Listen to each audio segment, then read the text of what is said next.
last season with the Calaveras and Derek and everything, like I kind of felt like it could have been like a really good spin-off. Like I would love to follow those guys and then their story and stuff. I guess my question is like, would you consider like a teen spin-off? Maybe not necessarily that story, but branching out and doing another show, but in the same universe. Oh, we've talked about spin-offs before, actually.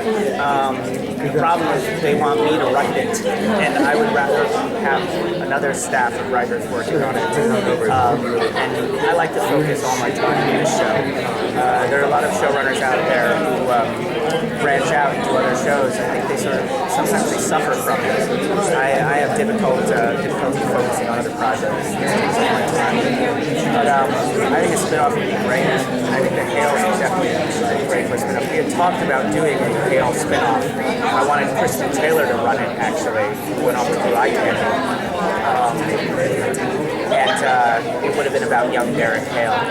That would have been awesome. Yeah, we were going to call it Beacon Hills. Or the Hunters. I wouldn't mind the Hunters and that whole philosophy of the family and the female, the matriarchy. I love it too. Yeah. And especially if it's starring J.R. Bourne. So, when last we spoke, I asked you if there was a scene or something coming up that you wanted the fans to see, and we talked about it. I mentioned at the end of the first episode. So now that we're a few episodes in, or a couple episodes in, what's the next thing that you can't wait for the fans to see?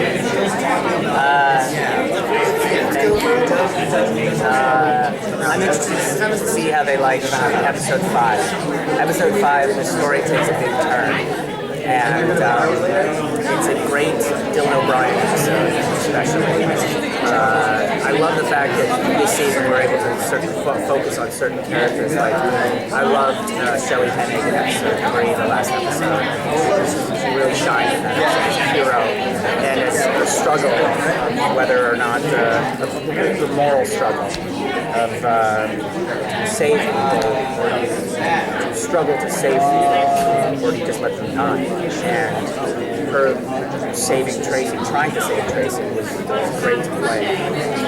But I'm also excited for them to see the finale, because it's pretty dark, and it's sort of our Empire Strikes Back story too. It ends very depressing. Where did the idea of the Dread Doctors come from? Because I think they're great. They seem like they're such a great villain so far. They came out of influences of like German World War II, gas masks, the whole steampunk aesthetic. I love steampunk. I love the Hellboy movies that are so beautifully designed. This season was sort of, we mentioned it as sort of our Island of Dr. Moreau season, so we always knew that we wanted to do a kind of science meets the supernatural season, and we set our effects artists to designing them, and it was our way of doing science, but not without test tubes and things like that. I never wanted to do a show where there were werewolves in cages. I wanted to be a little bit more than that, a little bit more out there. A little bit more, let's say, medieval. I thought it was interesting that you brought another Panama back. What was behind that decision? You'll see, because it's not actually a Panama. It's not actually, it has elements of Panama, but there is a difference to it. So, that all comes from the Dread Doctors. Yeah, so Dr. G was one who mentioned, it seems like they're trying to rewrite the supernatural world. Like, what can we expect to see them fiddle with throughout the season? Like, what's something? A lot. Yeah. There's some big, interesting twists, and you'll see some creatures that you haven't seen on TV before. And if it's Parrish, are we going to find out more? Are we going to actually find out what he is?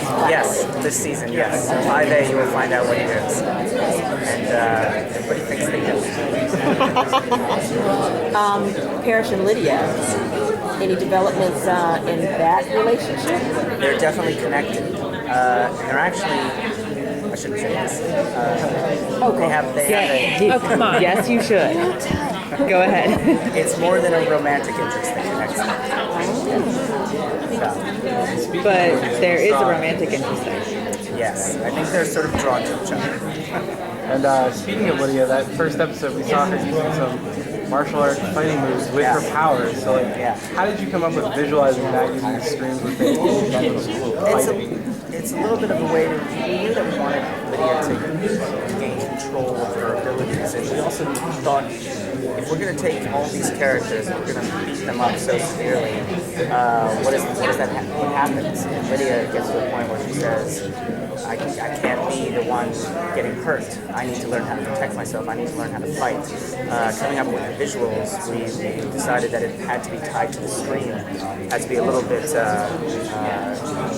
power of the voice. You know? I love the idea that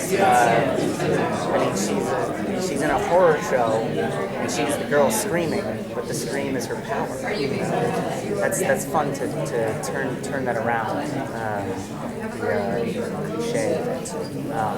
So we wanted to be physical and powerful, and it was a little bit based on. We'd always loved the effect where Jennifer Blake slams her hands against the door and sends one of the alphas flying back. So we wanted to do a little bit of that. We thought that was cool. So last question. Can you talk about Scott's journey this season? It's I think I've heard you say it's a failure of leadership with him. Yeah, he needs to face failure. There's an idea that you learn more from your failures than your successes, which I think is true. So he's going to face some struggle. He's going to have members of his pack questioning him, people like Styles, people like me, and they're not so sure he has all the answers anymore. He gets to a point where he isn't sure anymore either. And it's one of those issues where you see it in the trailer, where he notices something has changed. You notice that feeling of your friends get to a point where your friends sort of start to pull apart, and you don't know how to fix it, and you sort of wonder, is it you? And I think those are hard things for a character to face. All right, thanks guys. Thank you. Thank you so much.